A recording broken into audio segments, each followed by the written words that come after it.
Bem, então nós vamos ver na aula de hoje recurso especial e recurso extraordinário. Com isso a gente encerra. Obrigado, Tereza, lembrança. Com isso nós encerramos o estudo dos recursos processuais penais e na próxima quinta-feira nós vamos ver habeas corpus, tá?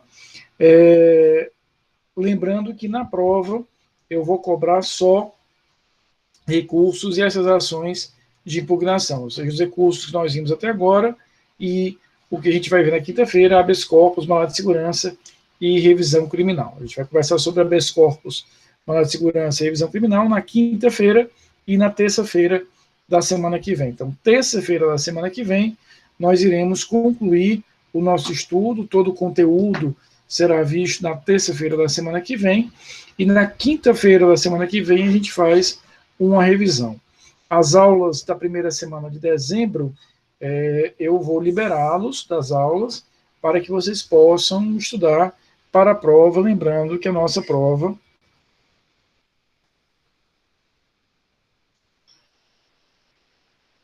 será aí nos dias 8 e 10 de dezembro. Então, entre os dias 8 e 10 de dezembro, nós teremos aí a AV3, onde eu vou cobrar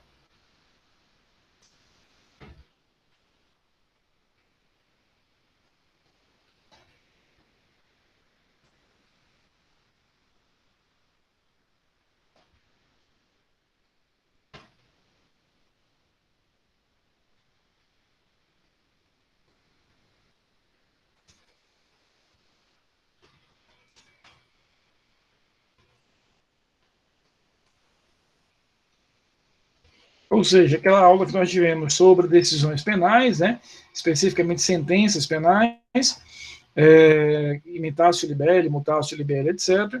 A parte toda de recursos, desde a teoria geral até hoje, e o que nós vamos conversar nas duas próximas aulas, habeas corpus, mandado de segurança e revisão criminal, o que nós vamos chamar de ações autônomas de impugnação ou de impugnação genéricas. Muito bem. Eu queria lembrar também, queria informar a vocês que a partir de hoje eu já não vou mais fazer chamada, tá? Acho que já foi suficiente chamada para um semestre. Vocês são muito assíduos, vocês estão muito presentes, então não vejo mais sentido para isso não, tá bom? Já estamos finalizando o semestre, e aí lembrando, repito, que as aulas da primeira semana de dezembro, vocês estarão liberados para usarem o horário da nossa aula para estudarem para a prova, que será no dia 8. Queridos, nós vamos hoje ver, deixa eu só compartilhar aqui minha tela.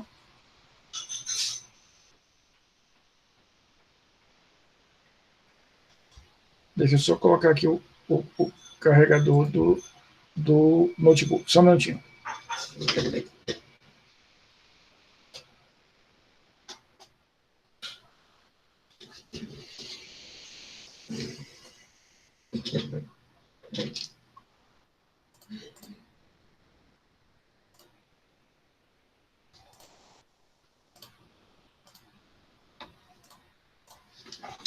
Nós hoje vamos falar sobre o recurso especial e extraordinário, a estrutura desses recursos no processo penal. A primeira coisa é nós lembrarmos que esses recursos são recursos constitucionais, né? Então, o recurso especial e o recurso extraordinário são recursos de matriz constitucional. O que é que isso significa? Isso significa que a estrutura desses recursos, hipóteses de cabimento e etc., são estruturas dadas pela Constituição. Deixa eu só ver aqui a dúvida da Rainha.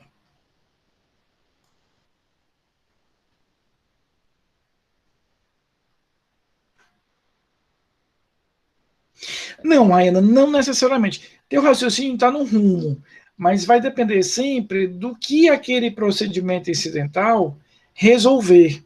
Porque dependendo do que ele resolver, pode ser que aquela decisão seja uma decisão definitiva. Lembra daquele exemplo que nós conversamos, em que naquele procedimento incidental de restituição de coisas apreendidas, o juiz resolva restituir aquele bem, devolver aquele bem. Essa decisão que restitui, ela será uma decisão definida como uma decisão definitiva. Então, não é apenas porque ele é um procedimento incidental, mas sim um conteúdo específico dessa decisão é que vai fazer toda a diferença em relação a isso. Ou seja, se aquilo que aquele procedimento incidental resolveu, se aquilo que aquele procedimento incidental decidiu é algo que não será mais discutido naquela instância, você pode afirmar que é uma decisão com força uma decisão definitiva.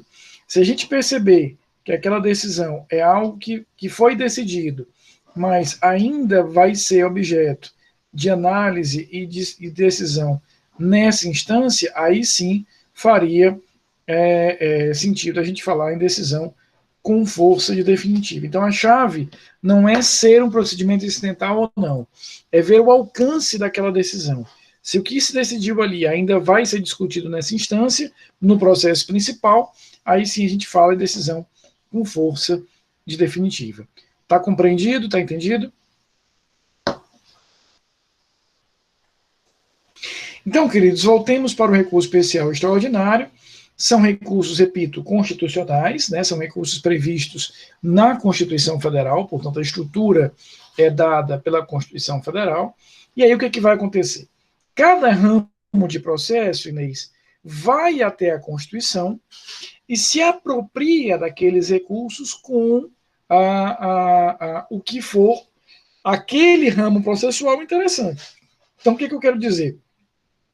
Aquelas estruturas ali estão disponíveis na Constituição. Então, a Constituição define um recurso extraordinário, define um recurso especial, e caberá a cada ramo processual, processo civil, processo penal, processo do trabalho, processo tributário e assim por diante, ir à Constituição e de lá trazer aquele recurso com as adaptações que aquele ramo processual exija, mas customizando a sua realidade processual. Então, eles estão na Constituição, fazem parte da estrutura e do que a gente vai chamar de processo constitucional, e cada ramo processual específico vai lá e se apropria e apreende aquilo que for pertinente, que for necessário dentro desse determinado raciocínio. Então, por exemplo, só para citar um exemplo simples do que eu estou querendo dizer, no processo do trabalho, nós sabemos que na estrutura do judiciário brasileiro, na Justiça do Trabalho, existe um tribunal superior próprio, que é o Tribunal Superior do Trabalho, TST. Então, na estrutura do processo do trabalho, existe um recurso chamado recurso de revista,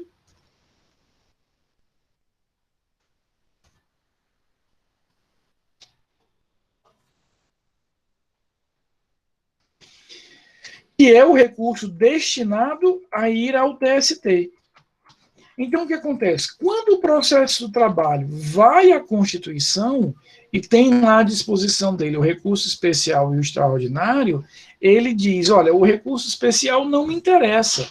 Eu não vou aplicar esse recurso especial, por quê? Porque eu, processo do trabalho, tenho um recurso próprio, específico, para o meu Tribunal Superior.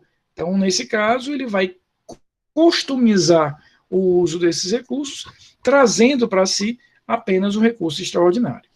No caso do processo penal, nós vamos trazer tanto o recurso especial quanto o recurso extraordinário, mas nós vamos precisar fazer algumas adaptações. O que eu estou querendo dizer? Esses recursos que nós estamos estudando na noite de hoje não são recursos originalmente processuais penais. Eles são recursos originalmente de processo constitucional, que nós incorporamos no processo penal, mas temos que fazer algumas adaptações, alguns raciocínios e algumas customizações. Tá?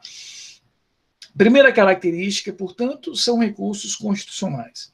Segundo, são recursos de motivação vinculada. Lembra que nós já estudamos o que é um recurso de motivação livre, o que é um recurso de motivação vinculada. O recurso de motivação livre é aquele que está baseado apenas e tão somente na sucumbência.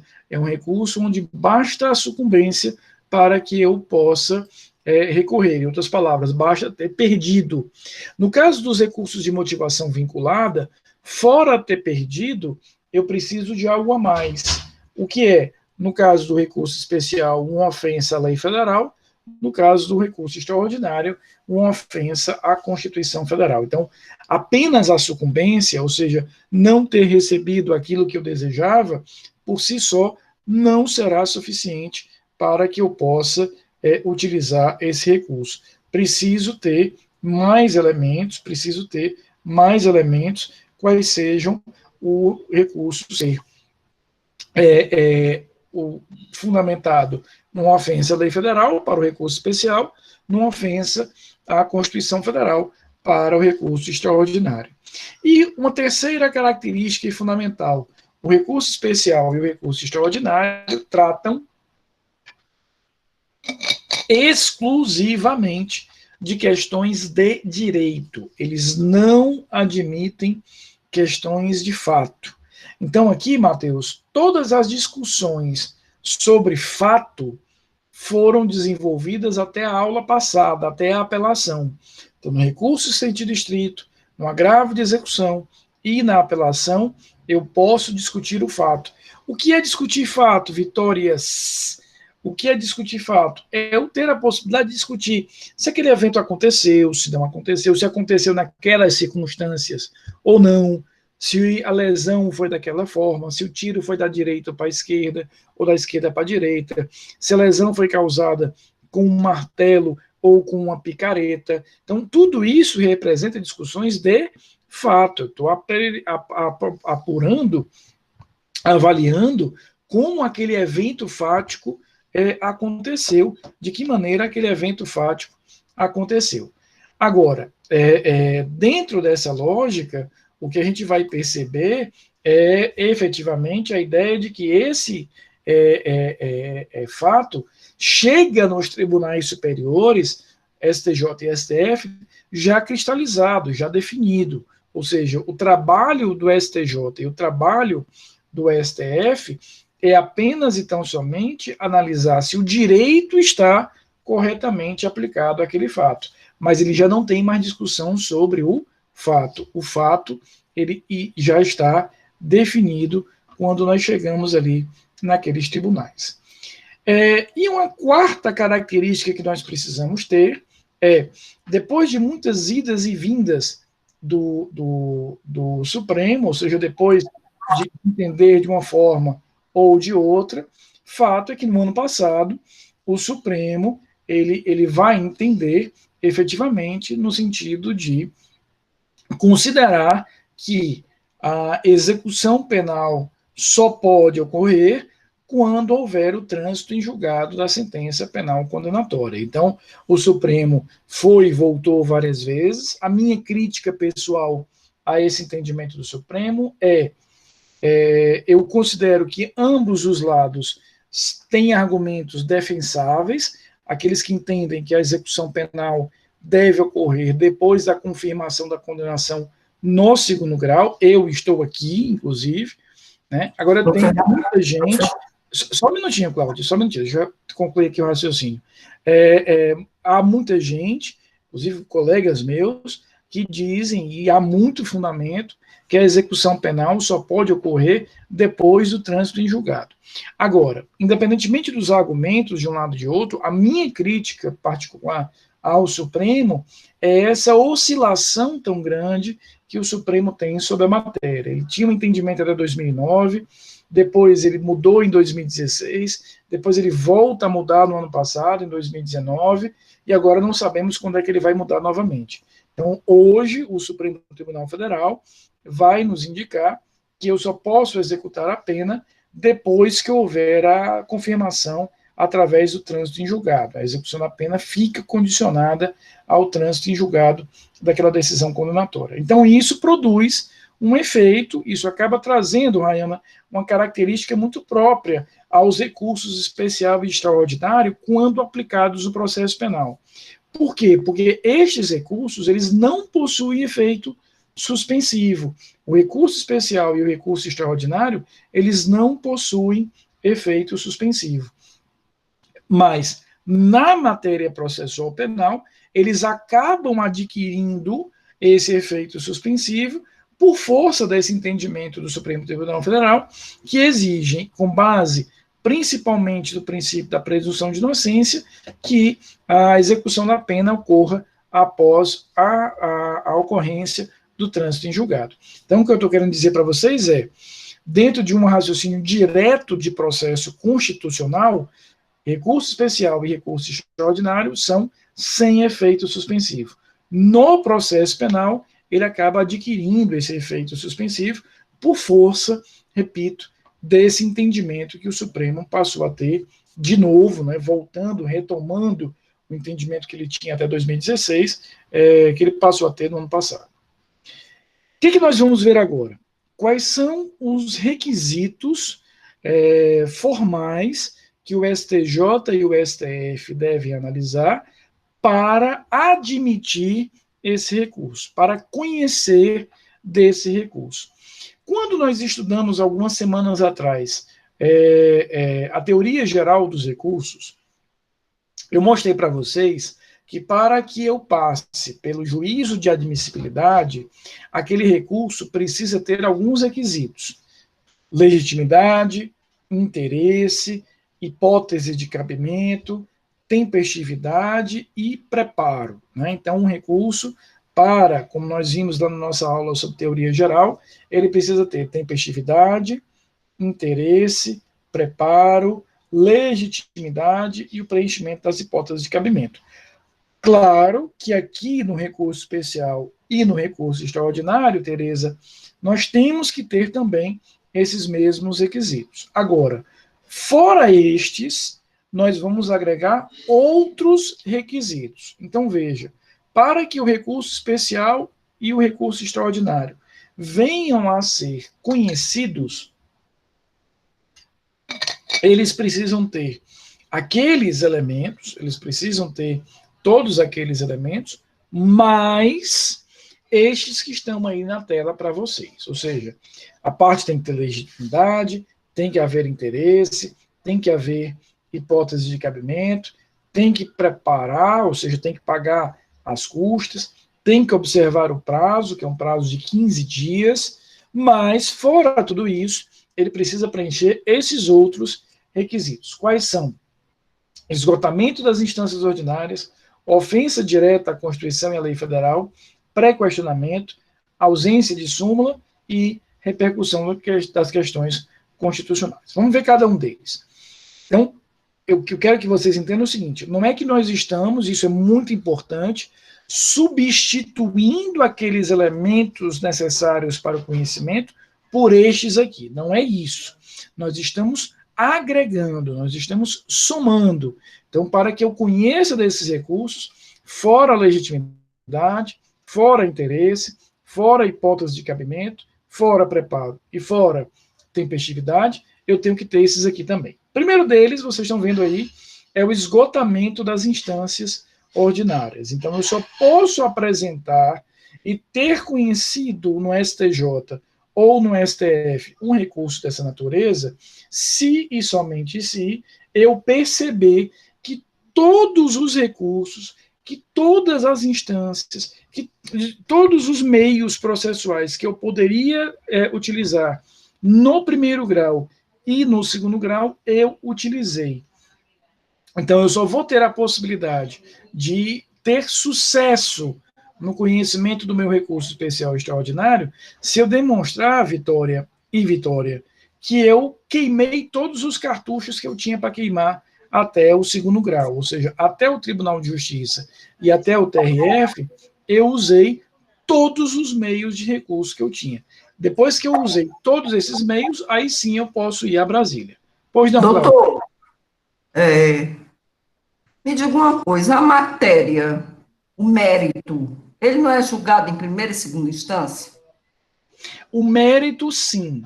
Agora, Então, só me permita só uma colocação pessoal. Se o mérito claro, ele é julgado em primeira e segunda instância, então pronto, vamos supor que na última foi unânime. O cara, ou a pessoa cometeu o crime.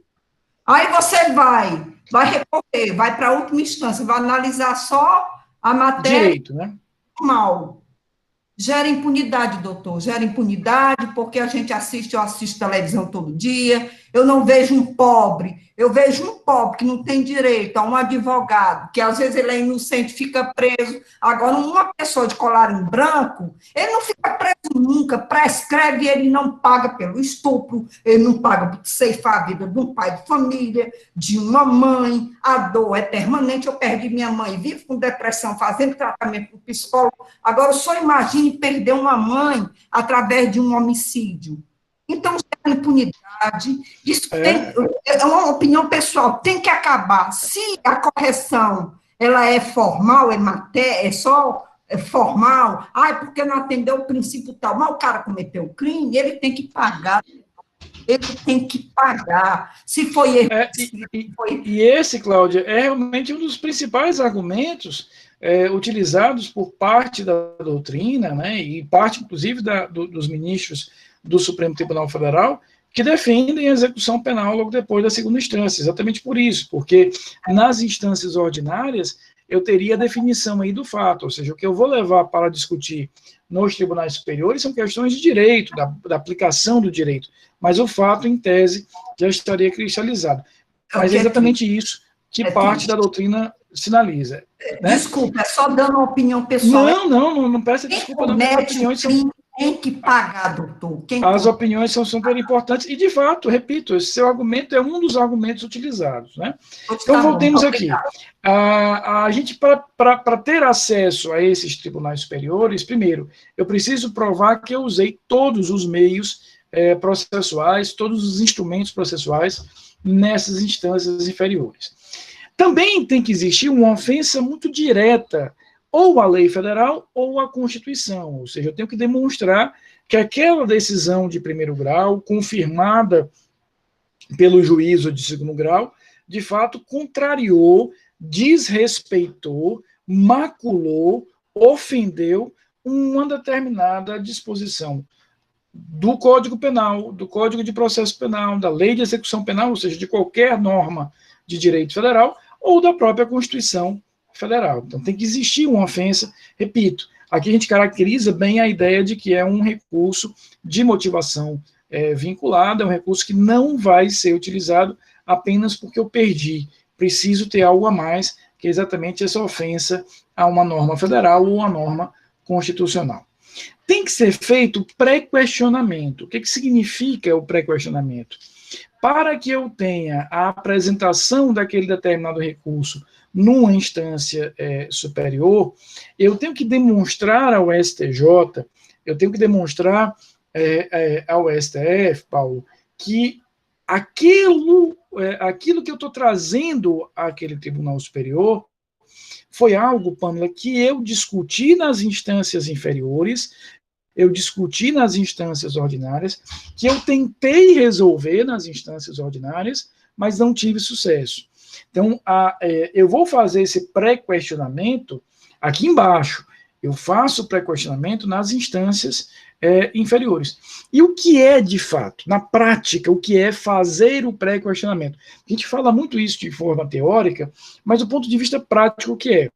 É que você, na sua apelação, dirigida ao Tribunal de Justiça, você diga, olha, tribunal, o juiz de primeiro grau contrariou a regra do do Código Penal em tal ponto, então eu quero que o senhor repare esse defeito, porque há aqui uma ofensa à lei federal, e eu estou logo dizendo, se o senhor Tribunal de Justiça não reparar esse defeito, se o senhor não corrigir esse defeito, eu vou levar isso ao STJ. Então, pré-questionar é você, nas instâncias inferiores, já deixar claro onde é que está a ofensa à lei federal, onde é que está a ofensa à Constituição Federal, dizendo que se aquela ofensa não for corrigida, se aquele defeito não for reparado, o caminho será ir a Brasília e apresentar o recurso correspondente. Então, é por isso que você veja a etimologia aqui. Só um minutinho, Paulo. É pré-questionar. Na verdade, você vai fazer esse questionamento em Brasília, mas você já antecipou nas instâncias ordinárias. Claro que se o Tribunal de Justiça corrige aquele defeito, não existe efetivamente motivo para que você vá até Brasília. Mas eu só posso ir a Brasília se eu tiver feito nas instâncias ordinárias esse pré-questionamento. E o entendimento do Supremo, inclusive, é que eu tenho até o final, eu posso fazer isso, por exemplo, em embargo de declaração da apelação, mas eu tenho que fazer isso nessas instâncias. Pois não, Paulo? Professor, eu tenho 3 perguntas, basicamente, mas, professor, pelo menos aqui no Ceará, em Fortaleza, por que é tão difícil a gente chegar, na verdade, os advogados chegarem ao Tribunal Superior? Por que é tão difícil? É todo crime que cabe, quer dizer, todo crime, mesmo depois de esgotada todas as possibilidades, eu posso levar a um Tribunal Superior? E, se possível, se o senhor puder dar algum exemplo prático da nossa realidade, em que tudo que foi feito nas instâncias inferiores foram esgotadas e aí foi levado ao Tribunal Superior, acho que ficaria um pouco mais claro na mente da gente. Tá. Eu vou aproveitar a tua pergunta e eu vou emendar aqui com a pergunta do Elisnaldo, porque elas falam, elas dialogam. Você está me perguntando o seguinte, Rafael, por que eu tenho uma sensação de que é tão difícil furar essa fronteira das instâncias ordinárias e chegar nos tribunais superiores? E aí o Elisnaldo me pergunta aqui, esses requisitos são cumulativos ou basta um? São cumulativos. Então, veja, para que você possa ter conhecido um recurso especial, você precisa ter aqueles 5 que nós já conhecemos: legitimidade, interesse, hipótese de cabimento, preparo e tempestividade, e mais os 4 primeiros que estão nesse slide aí na tela de vocês. E no caso do extraordinário, esse que vai para o Supremo, eu preciso ter esses 5. Então, veja, Paulo, o funil é curto mesmo, o funil é apertado mesmo, porque eu preciso provar que existem 10 requisitos distintos para que aquele determinado recurso seja recebido, tenha possibilidade de subir para um tribunal superior. Então, e ele é feito para isso mesmo, porque a gente tem que entender o seguinte, aqui a ideia é que suba a Brasília situações onde eu não tenho apenas um inconformismo da parte, e sim uma ofensa direta à lei federal e à Constituição. Para explicar isso de uma forma um pouco mais direta para vocês, é como se o STJ e o STF me dissessem o seguinte: olha, Paulo, eu não estou nem um pouco preocupado com o teu direito. Se o teu direito é bom ou ruim, isso não me interessa. Resolva isso até a segunda instância. Eu estou preocupado, eu só vou ter interesse de conhecer daquele determinado fato se e somente se eu perceber que há uma ofensa ao direito federal ou há uma ofensa ao direito constitucional. É só aí que eu vou ter interesse de cuidar disso aqui. Então, o funil é apertado mesmo. E ele é feito a cada dia mais para ser mais apertado, para que os tribunais possam receber apenas aquelas matérias mais essenciais. Uma matéria que tem um certo sucesso, Paulo, em relação a isso, são processos onde uma das partes, isso é muito comum da argumentação ser trazida pela defesa, discutem o uso de provas ilícitas. E aí você tem um certo sucesso nesses recursos indo a Brasília, porque aí eu vou discutir, não é se o fato aconteceu ou não, mas essa determinada prova que foi utilizada para fundamentar eventualmente aquela condenação pode ser reputada como lícita ou não. É um exemplo, é um bom exemplo em relação a isso, tá bom? Mas, em geral, a ideia é que é difícil mesmo, porque veja o checklist que eu preciso fazer aqui, que é, repito, mais ou menos rigoroso dentro desse sentido. Elisnaldo e Paulo, consegui explicar? Ótimo, professor, ficou claro. Obrigado. E o quarto requisito é a ausência de súmula em sentido contrário. Talvez seja o mais fácil dos quatro. Esses quatro primeiros aqui, 1, 2, 3 e 4, que vocês estão visualizando aí, eles são comuns ao recurso especial e ao recurso extraordinário. Tá? Então, esses quatro aqui são comuns tanto ao recurso especial quanto ao recurso extraordinário. Então, esse quarto aí é o seguinte: para que o meu recurso seja conhecido, eu não posso ter naquele tribunal uma súmula que diga o contrário do que eu estou querendo. Porque aqui, Yudi, é uma questão, eu acho que muito mais de lógica do que de direito propriamente, né? O direito é muito lógico. Eu sempre digo isso, porque é algo que eu uso na minha vida cotidiana no trato do direito. Quando você tem uma dúvida, Rogério, poxa, que caminho eu vou seguir aqui no direito? Para um pouco e tenta encontrar a saída lógica. Provavelmente, essa é a saída mais adequada. Não é uma regra absoluta, às vezes a gente tem, sim, raciocínios processuais que são completamente antilógicos, sem dúvida nenhuma. Mas, na maioria dos casos, eu vou dar uma parada e eu vou sinalizar qual é o caminho que a gente tem ali. Então, aqui o que acontece? De que adianta eu conhecer, Rayana, eu processar, eu desenvolver um recurso, se eu já sei o final, se eu já sei o que vai acontecer no final? Então, o que a gente vai ter aqui, Sávio? Para que eu vou desenvolver todo um processo, todo um recurso, se eu já sei que o entendimento daquele tribunal, consolidado, cristalizado, inclusive definido numa súmula, é contrário ao que eu quero. E aqui eu não estou falando apenas em súmula vinculante, porque a súmula vinculante é própria só do Supremo Tribunal Federal. É uma súmula que o próprio STJ já tenha. Então, por exemplo, o STJ tem uma súmula que diz que se aquele crime de corrupção for um crime em que eu me apropriei de dinheiro que veio da União, mas que incorporado foi ao patrimônio do município, portanto é do município, o STJ diz que a competência é da Justiça Estadual. Então não adianta eu querer, em recurso especial, discutir uma eventual incompetência da Justiça Estadual, porque o recurso teria uma origem federal, se eu tiver, naquele caso concreto, a plena incorporação daquela grana no patrimônio municipal. É o que acontece, por exemplo, com o dinheiro que vem do chamado Fundo de Participação dos Municípios. Então, eu não vou ter sucesso no recurso onde eu pretenda ver reconhecido um determinado direito, uma determinada tese, contra a qual já exista um entendimento formado e simulado daquele tribunal. Então, esses quatro primeiros requisitos são comuns ao especial e ao extraordinário. Esse quinto requisito, né, ele é exclusivo do recurso extraordinário, ou seja, daquele recurso dirigido ao Supremo Tribunal Federal. Ele diz que eu preciso ter, para que o meu recurso seja validamente conhecido, portanto admitido pelo STF, ele precisa ter uma repercussão geral para que ele possa ser admitido. O que significa, Inês, a repercussão geral? O que a gente vai entender por repercussão geral?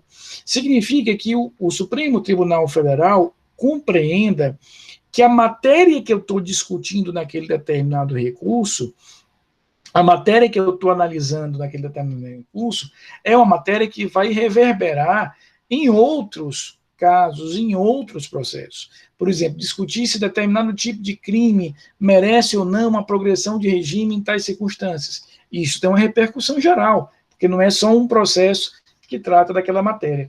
Mas se eu entender que aquela determinada matéria é uma matéria muito exclusiva, muito própria de um determinado tipo de processo, que ela não vai reverberar em outros, que não vai ter uma ressonância em outros, eu vou dizer, olha, não reconheço aqui a repercussão geral, portanto, eu não conheço desse determinado processo. Claro que não é tão fácil isso. Por quê? Porque a Constituição Federal, nesse parágrafo 3º do artigo 102, diz que eu só posso rejeitar o conhecimento de um recurso, por entender que não há repercussão geral, por 2/3 dos ministros do Supremo, o que equivale a dizer que eu tenho que ter 8 ministros não conhecendo do recurso.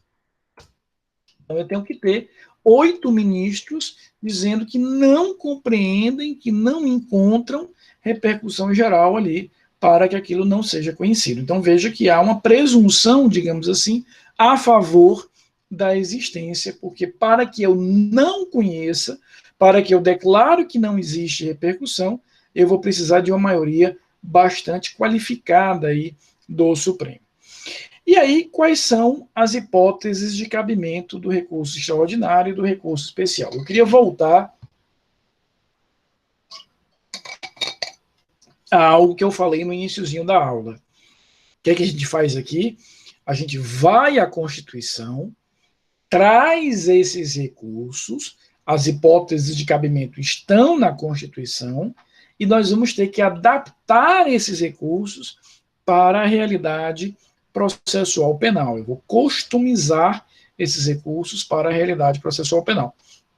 Veja que, nesse sentido, é um raciocínio muito diferente, muito distinto daquele raciocínio que a gente teve até a semana passada.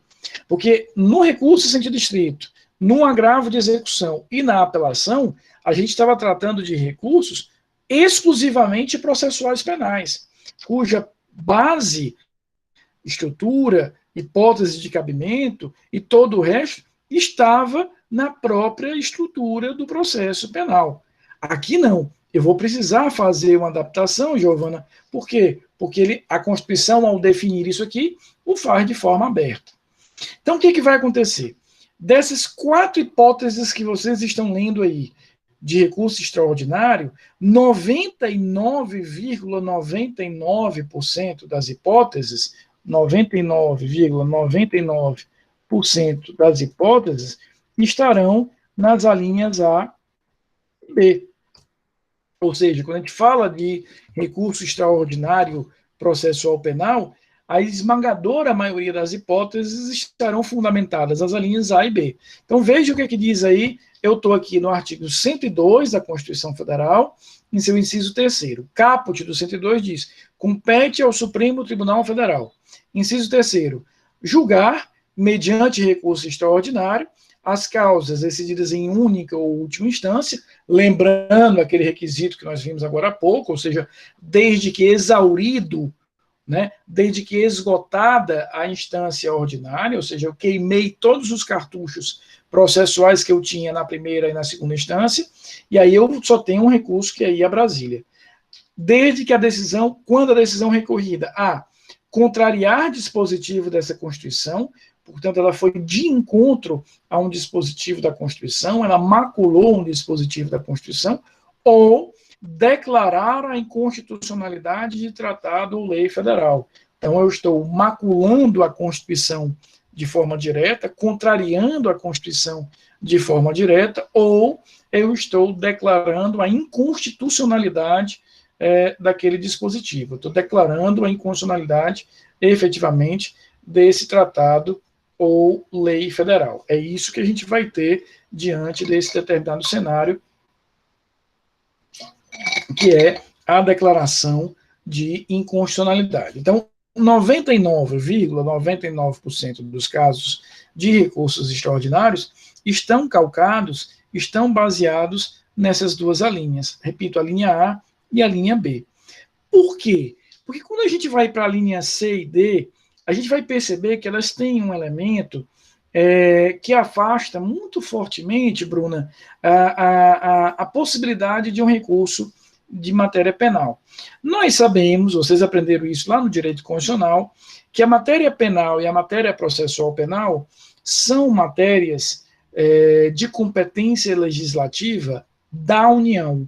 Então, essas matérias são matérias de competência legislativa do Congresso Nacional. Então, quem legisla sobre a Constituição, sobre a matéria penal e sobre a matéria processual penal é a União Federal. Então, veja o que diz ali as alíneas C e D. Julgar válida lei ou ato de governo local contestado em face dessa Constituição, ou julgar válida lei local contestada em face de lei federal. Ou seja, eu estou discutindo aqui nas alíneas C e D, eventualmente, uma lei estadual ou uma lei municipal que tratam de matéria penal. Isso é muito raro, né? Rafael, existe? Existe, mas é raríssimo, né? É muito raro. Por exemplo, há uns anos atrás, nós tivemos uma contestação dessa no Supremo. O que foi que aconteceu? Hoje, e vocês estudaram isso já comigo aqui no comecinho do semestre, quando nós vimos lá o interrogatório, eu mostrei para vocês que o Código de Processo Penal, no artigo 185, parágrafo 2º, autoriza o uso para o interrogatório da videoconferência. Então, o Código incorporou, isso vem de uma lei, que é a Lei 11.900, até de iniciativa do senador Tasso Gereissati, ele incorpora, né, esse tipo de questão. Eu já te respondo, Cláudia, só um minutinho. E aí, hoje, nós temos a tranquilidade de dizer que o CPP disciplina o uso da videoconferência para a realização do interrogatório. Mas antes disso estar no Código, houve uma lei anterior, que era uma lei do Estado de São Paulo, que regulamentava em que condições, Rogério, eu poderia utilizar a videoconferência para a realização do interrogatório. E essa lei foi contestada no Supremo, e o Supremo, num recurso extraordinário movido pela Defensoria Pública do Estado de São Paulo, declarou a inconstitucionalidade daquela norma, dizendo que a matéria processual penal só poderia ser tratada em leis federais. Então, seria um exemplo raro de a linha C sendo empregada. Cláudia, no voto do ministro Luiz Roberto Barroso, que no meu olhar, né, e aqui eu vou usar a mesma coisa que você usou agora há pouco, na minha opinião, ou seja, eu tenho o olhar, é o melhor ministro do Supremo Tribunal Federal. Eu acho o ministro Barroso o melhor ministro do Supremo, o atual presidente do TSE, tem uma ansiedade, um desejo que ele chegue à presidência do Supremo. No voto dele, em 2016, naquele acórdão que declarou a possibilidade de execução da pena após a segunda instância, ele indica que o índice de sucesso dos recursos extraordinários penais é em torno de 1,5%. Ele acaba usando esse argumento para fundamentar o entendimento dele de execução logo depois da segunda instância. Então, eu tenho esse dado, Cláudia, que é o dado que está no voto do ministro em relação a isso, né? Então, para que haja uma mudança o que é esse 1,5%? São recursos extraordinários que foram conhecidos e houve, de fato, uma alteração das decisões tomadas nas instâncias ordinárias. Então, a gente percebe que a eficiência penal ela é relativamente baixa em relação a isso. Mas, avançando, aqui nós temos, portanto, as hipóteses de recurso extraordinário, e aqui nós vamos ter as hipóteses de recurso especial.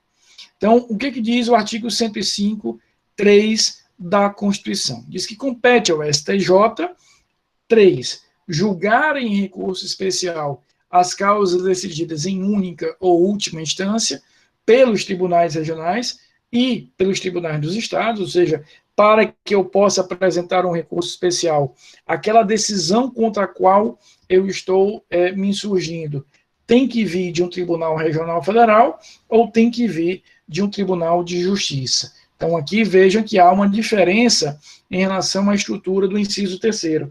No inciso 3º, ele fala em única ou última instância, mas ele não especifica, Rayana, qual é o tribunal. Então, eu posso ter isso de qualquer tribunal, posso ter isso de uma turma recursal do juizado. Já no recurso especial, veja, ele exigiu que viesse de um tribunal. Então, o que foi que ele excluiu no recurso especial? As decisões tomadas nas turmas recursais do juizado. Então, a gente pode afirmar que não cabe recurso especial contra decisão de turma recursal de juizado especial. Por quê? Porque a turma recursal, ela é a segunda instância do juizado, mas ela não é tribunal, ela não tem estrutura de tribunal. Então, para que eu possa apresentar um recurso especial, eu tenho que ter uma decisão oriunda de um tribunal regional federal ou de um tribunal estadual, de um tribunal de justiça. E aqui nós vamos ter um raciocínio parecido com o raciocínio que eu desenvolvi agora há pouco. Por quê? Porque 99,99% dos recursos especiais criminais,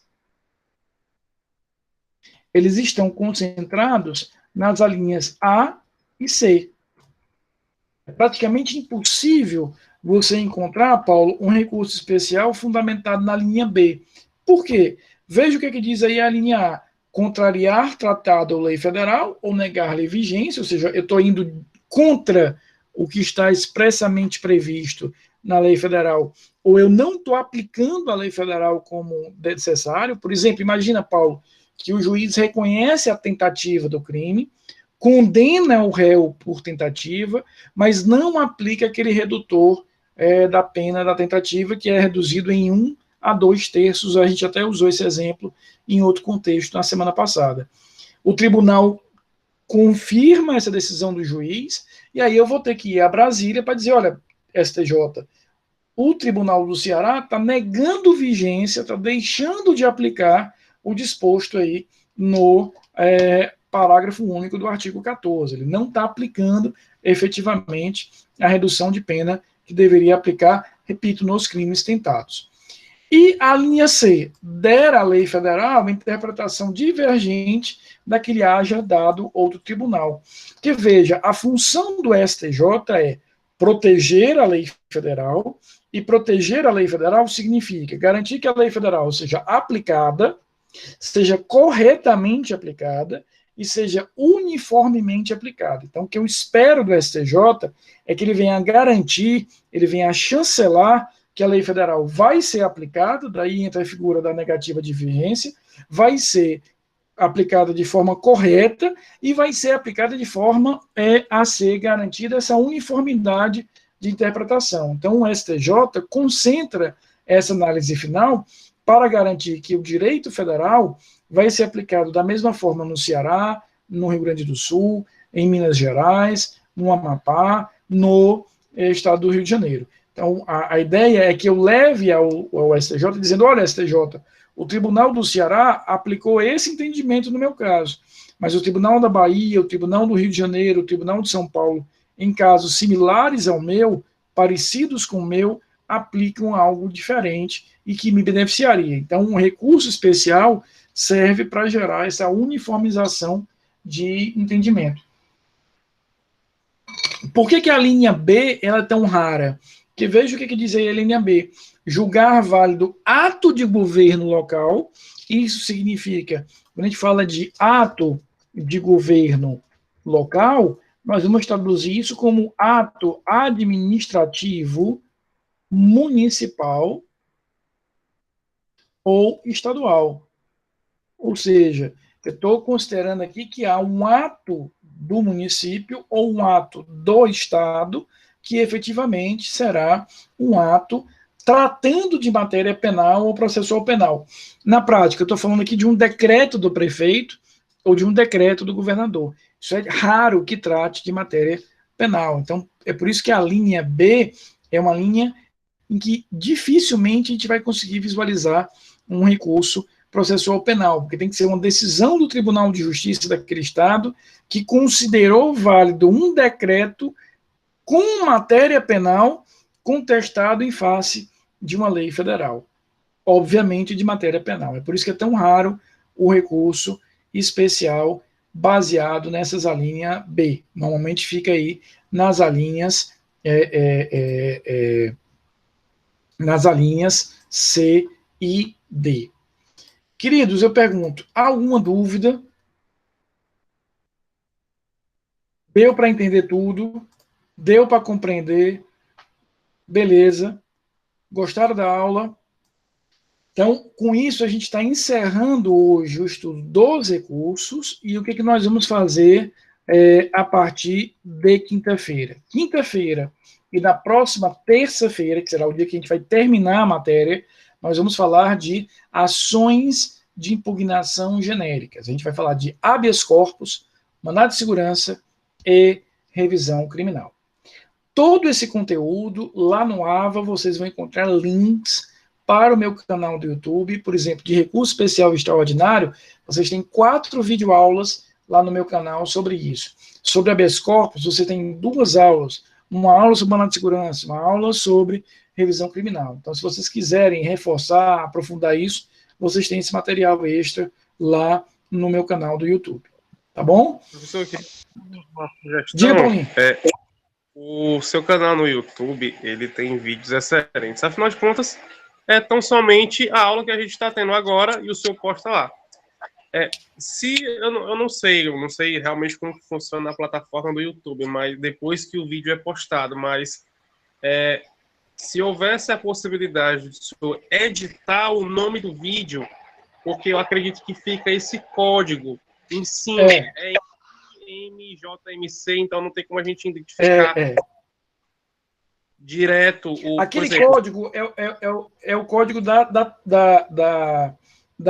aula, né? Então, o que acontece ali, Paulinha? Porque você vai ver que no meu canal, você vai ter 2 tipos de vídeo. Eu pego essa aula que nós tivemos aqui e jogo lá, e você vai ter uma playlist lá que é penal 3 manhã, penal 3 noite, processo penal 2 manhã, pelo dia. Eu optei por colocar lá o dia, você tem a referência lá, por exemplo, 17 de novembro de 2020.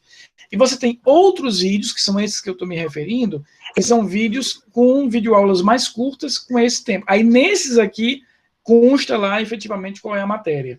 Então, nesses que eu disponibilizo a aula gravada, eu achei que era mais interessante, mais do que o conteúdo, a data. É por isso que você vai ter lá a data específica de qual será a aula e nas respectivas playlists. Show de bola, professor. Tá bom, Paulo? Mas, de qualquer maneira, você vai ter, repito, outras que serão trabalhadas com os temas específicos. Queridos, uma boa noite. Até quinta-feira. Lembrando, quinta-feira e terça-feira a gente vai falar sobre habeas corpus, mandado de segurança e revisão criminal. E na quinta-feira da semana que vem, a gente encerra, de fato, o semestre com uma revisão, já que na primeira semana de dezembro eu vou liberar vocês, tá bom? Até quinta-feira, se Deus quiser.